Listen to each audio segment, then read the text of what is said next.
I was viewed as unseemly by the conservative establishment because the conservative way of doing things, it's not to go set up a card table. No, definitely not. It was to speak properly and to go to Stanford and to get the highest possible education.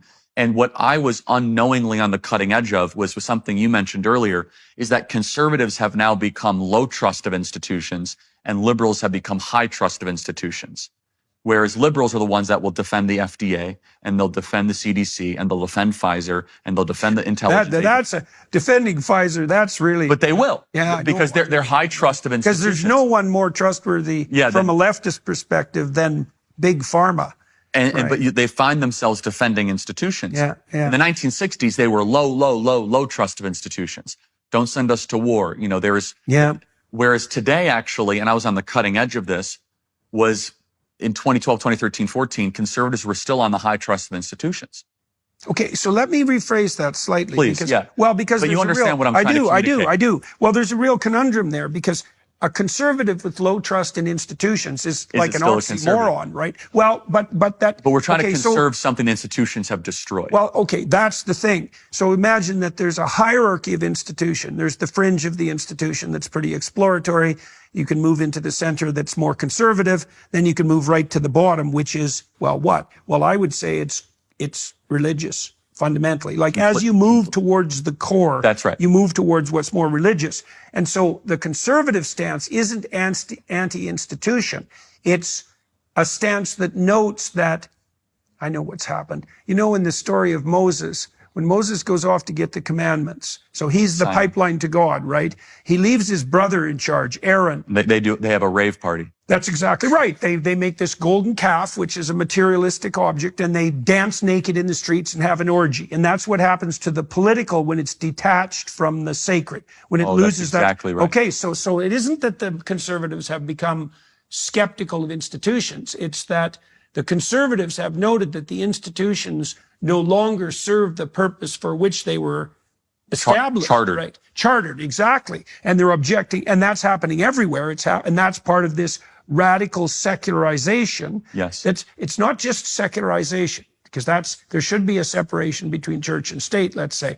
It's not that the institutions have become secular. It's that they've turned 180 degrees from their original orientation and are now rampaging as madly as possible in the other direction. So the universities are no longer the fortress walls against the barbarians. They're actually the voice of the barbarians, right? Hence the pro-Hamas demonstrations on campus. Or the Black Lives Matter stuff, or the transgender stuff. That's very well said. Exactly. Okay, so but we got to get that terminology exactly right, because it's very dangerous for conservatives to conceptualize themselves as anti-institutional, because then they become indistinguishable from the radicals. Sure. So it isn't that. It's a return to the sorts of things we talked about at the beginning, like Wilberforce. That's right. Those foundational principles. Yes. And you're going to campuses saying, you people have lost the plot. Exactly. Right, which they definitely have. Like there's the universities, I cannot see, you know, I've been working in various ways to figure out how to revitalize the universities, and the bricks and mortar universities. Like, how do you revitalize an institution that's dominated by people who are aiming in the wrong direction? They're irredeemable. So what does that mean? Okay, so let's continue practically here. So tell me what happens the first time at Wisconsin. Conversation every 15 minutes. A couple kids were interested. Found a chapter leader. You found a chapter. Yeah, okay, so that was success. So it was a success. We found a couple groups of people, and we started the group. And then I did it at Marquette University because I had a friend that went there. And so you walked away from that. How did you feel when you Exhilarated. You did. Because then I was able to go back to 2 or 3 people giving us money. And say. And they gave us $500. I said, now we have a chapter. We can, and they said, okay, well, let us know how it goes. Proof of concept. Right. And so then we did it at Marquette, and we did it at University of Illinois, and we did it at Indiana. So you went from 0 to 1, which is a huge leap. It was a huge lift. It's a huge leap. Because getting that second chapter was so much easier than ex nihilo. Of course. 0 to 1 is, the first customer is impossible. And then the second one's hard. It was one of the most fulfilling days in Turning Point USA history.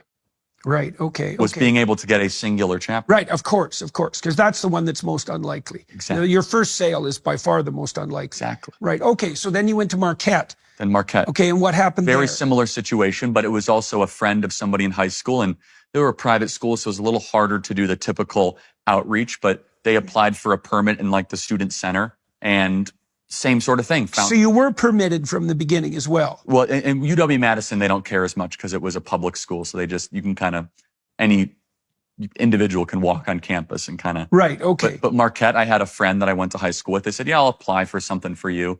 Okay. And similar sort of thing. And they said, I sat there for 5 hours, Jordan. I would sit there for 5 or 6 hours. Yeah. Because that was time well spent. Because for me, I was trying to build the semblance of something, a real infrastructure, a real organization. And boy, was it difficult. Yeah. But it was never disheartening though. Because I had nothing to lose. You have to understand, I'm an 18, 19-year-old kid. Right. It's not like I'm mortgaging the house. It's not like I have two kids. Yeah.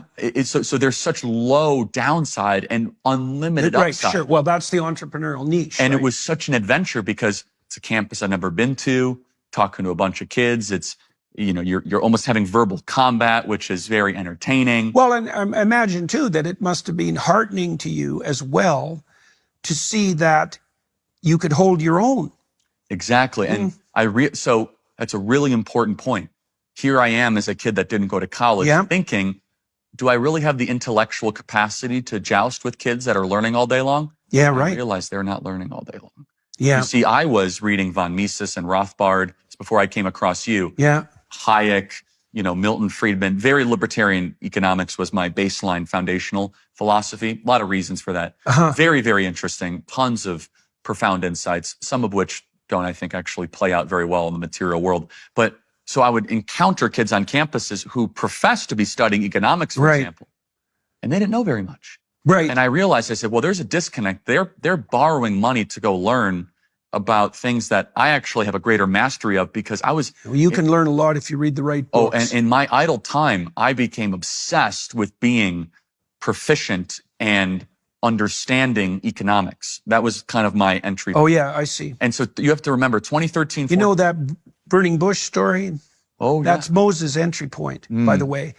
So the burning bush Exodus moment, 3, I think, the burning bush moment happens when Moses goes off the beaten path. He's a shepherd, right? So a good man, keeps the wolves and lions at bay, serves the vulnerable. He's got that mastered. And then something attracts his attention and he takes it seriously. And that's what transforms him. So you said you did that with economics. Yeah, right? and Moses said, Hanani, here I am. Yeah, at that moment of the call of God. Right, exactly. And so this is... It's a repeated theme throughout the scriptures, Hanani, yes. Well, Hanani. Which is, here I am. So you remember in the Moses... Right, so he's making himself available. But remember, Abraham said that with the binding of Isaac when God it's the same phrase. Here I am. And the call of Samuel, here I am, for example. So that phrase, here I am, Hanani, is repeated about 7 times throughout the Old Testament. And how do you spell it? Hanani, I don't know how to spell Hebrew, but it's here I am. It's in the English translation. Right. So it's like, take me, use me. I'm available for this assignment. Mold me. I am your obedient vessel. Right. That's like the Mission Impossible motif. Your assignment, if you choose to accept it. Exactly. But it's a very powerful, then it burns. It's a very powerful Hebrew word. It's basically, I get it. Here I am. My arms are out. I am yours. Full surrender to your purpose. Well, that's it. So, there's a pattern that's established in that burning bush story, because the burning bush is something living. Yes. But it doesn't consume it, which is what's so amazing. Well, that's life. Life metabolizes, life burns, but without being consumed. That's the secret of life, right? So that the burning bush is life most deeply apprehended. And Moses is being a shepherd. He's near Mount Sinai or Horeb, which is where heaven meets earth, and something attracts his attention. And then what happens to Moses is that he takes it seriously and he gets to the bottom of it, and that transforms him. So the idea is something like, if you watch for adventure and opportunity, if you watch for the pathway forward, something will grip your attention and it'll compel you. You'll be obsessed by it. Well, you take that obsession seriously, you get to the bottom of things. That's what it was. That transforms you. Okay, so you were doing that with economics. And it's funny, as I went to the bottom of it, it actually brought me back to my Christian upbringing and my roots. Which is, that's what happens to Moses, because when he gets to the bottom of things, it's the voice of the spirit of his ancestors, right? It's because the voice eventually of God. I was reading Hayek, Road to Serfdom. Yeah. And I had kind of an aha moment. I said, there's a lot of good and evil claims in this book? Right. By what standard are they saying something is good? Right, exactly. So yes. it brought me back to my Christianity, because the road to serfdom, it's all about the idea of how government tyranny will swallow society, will envelop it, but it happens in steps. And I said, time out. There's truth claims being made embedded in this. By what standard do we consider this? How did you figure that out? I might have watched one of your videos. I mean, to be honest, I don't know. I do remember, though, think to myself, libertarian economics is not enough. I want to go deeper. Yeah. Look, I made exactly the same conclusion when I was studying political science in university. The first year or two was okay because we were reading great ancient thinkers. But then in my third and fourth years, when it started to become more specialized, the basic claim was that human beings are motivated economically, and then it became left. And I thought, no, that's not right. That's not right. Correct. There's a foundational. There's a substructure. That's why I started studying psychology. And so that's where I started to take, and I take my faith very seriously. I love your biblical series, your Exodus series, and your gospel series is terrific. You deserve a lot of credit for that. And it's been phenomenal. My Daily Wire types deserve a lot of credit for that too, because they took a big risk. Yeah, but you had the initiative to bring everybody together, and you did a great job with it, and you presented it in a way that I'd never have, because you have a very unique psychological understanding and interpretation of the scriptures. Yeah, well, we had great panelists too. Like, they were a very good crowd. The people that decided phenomenal. to participate. Yeah, it was really good. What ended up happening is, as I started to pursue the scriptures more and take it seriously, remember back to our timeline, simultaneously the woke stuff all of a sudden reared its head, which is a manifestation of the spiritual.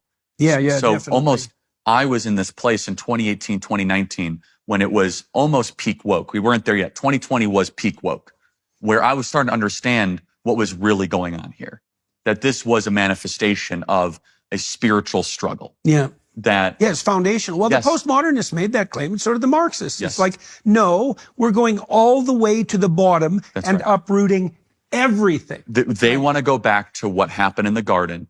Did God really say that?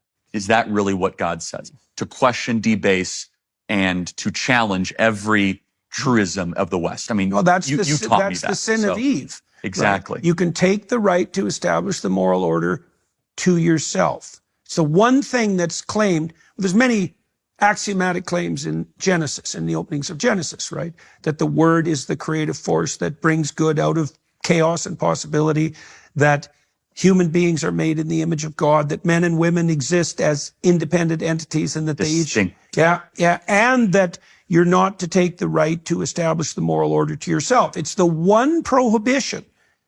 And I think biologically, it's something like, fundamentally, you have to adapt yourself to the realities of the world, right? You don't have the wherewithal. This is where Nietzsche went spectacularly wrong, because Nietzsche said, after his pronouncement that God had died, that human beings would have to create their own values. Which he said with lament. He did. Which people must remember. But then he felt that creating our own values was the pathway out, and it's not. The pathway out is a return to the foundational values, right? And the more intense the crisis, the more toward the middle of the foundation you have to look. So it's not political, because this isn't a political crisis. It's truly the, what would you say? It's the ragged edge of the anti-Christian revolution. That's what it is. Yes. Yeah. So, but the hopeful part, to kind of bring this all home, is that we are seeing young men especially want to return to our roots. Yeah. They want to, so that goes back to the conservative element. What are we conserving? In some ways, we're actually trying to rebirth. We're trying to have a new birth of freedom, as Abraham Lincoln would say. Freedom and responsibility. Yes, because you can't have one without the other. No, and probably the right emphasis is responsibility. Remember, when God tells Moses to stand up against the Pharaoh, what he says, he doesn't say, tell them, let my people go. That's what the civil rights crusaders focused on. That isn't what he said. He said, let my people go so they may worship me in the wilderness. So it's ordered freedom. Yes. And ordered freedom is voluntary responsibility. And you see what you're seeing, and then let's close with this, because I want your insights into this. What you're seeing when those working class men are coming to your talks, and they've become more and more popular, as you said, as you've advertised them, is they're looking for, it seems, they're looking for responsible direction. Correct. Okay, so now tell me how you've had to modify the manner in which you're conducting these debates, let's say, because for a while you would have been testing yourself to see if you could hold your own, and that's kind of an intellectual battle. Shapiro did it very much the same thing. Yes, he deserves a lot of credit for that. Yes, correct. Right? It's too bad Milo fell off the edge of the world, but he had a pretty rough go of it. He had a lot of talent, though. He did, and a lot of trauma, a lot. So, okay, so first of all, it's combat, and you're trying to develop yourself, and then you're doing that quite successfully and educating yourself along the way. But then you see this shift. Yes. So what sort of shift has there been in your self-conceptualization and your understanding of your mission and the way that you conduct yourself? Like, you see you're being called upon to be a leader, let's say, that's not merely political. That's why my understanding of it. Correct. It's an enormous responsibility. Enormous. I mean, when I show up to college campus after college campus, mind you, during the day, they have got a million other things they could be doing. This is 12 p.m. lunchtime, and 4,000 people are waiting for me to go debate. And what are they on? They're on the campus grounds? Where? Yeah, sometimes amphitheaters. They're in trees. They're everywhere. I mean, you could see these images. We can supply them to you if you want to. Yeah, we do that. You could superimpose them over this discussion. Yeah, let's do that. Yeah. And I'm not making this up. I'm not exaggerating. I mean, they're as far as the eye can see, these crowds are there. And part of it, we must be honest, is they want to see a good verbal combat because they don't get it at the university. You see, right. They're not. There's something that's partly likely part of the pathological feminization. Yes, without no competition. But you think about it. What I am doing is hyper masculine, which is no rules except, hey, we're just going to go basically figure this out. This is the closest thing to a verbal street fight that one can have. Right. Anyone can show up to the mic. Prove me wrong. I have no notes. I have no AI. I have nothing. Tell me why you're correct. For 3 hours, I will sit there and everyone will watch. It's a gladiatorial match for the best ideas of the West. Right. And there's something there that is remarkably alluring. But for me, I also need to balance, as Christ would say, being as much truth, which of course I'm inclined towards, as love. So a lot of these kids are struggling. Oh yeah, that's for sure. Well, and even that guy that you just talked to, and maybe we'll throw this. So he was radically anti-Semitic, but also he said he had served. He looked to me like someone who'd been very, very hurt. Yes. He's fallen to this sort of snake pit of conspiratorial theories. And the brain rot that comes with it. Yeah. But you could also see that he would be very happy, and he did listen to you to the degree that he could, because he had tilted pretty hard towards paranoia. And that's very difficult to escape from once it's established. But he was trying to listen to you. And I thought you did a very good job of not playing easy tricks on him. Like, because he was an easy person just to throw into the eternal fire, so to speak, right? But there was part of him that was trying to find the way. Yes. Yeah. And that's 5 years ago, I probably would have just thrown him to the wolves. Right. So now I look at myself as a father of 2 kids, 31 years old. So I'm no longer a colleague of these college kids. I'm not quite a professor, but I have a little bit more wisdom, a little bit more life experience. So I'm trying to be more tender when I see someone that is not overly aggressive. Now, if someone comes and they say, you're the worst person ever, they start insulting me, I'll kind of meet them at their own frequency to try to just make an example out of them. However, that one guy could see that's a very deeply hurt individual. Very, yeah. And so is that a type of guy that I want to just make fun of? I tried to say, hey, can I have a loving conversation with this person? And it's tough, man. It's tough because those are unloving ideas that he was espousing. Oh, yeah, definitely. Well, that's that issue of trying to love your enemy. Okay, so maybe we'll close with this, a little investigation into what that means.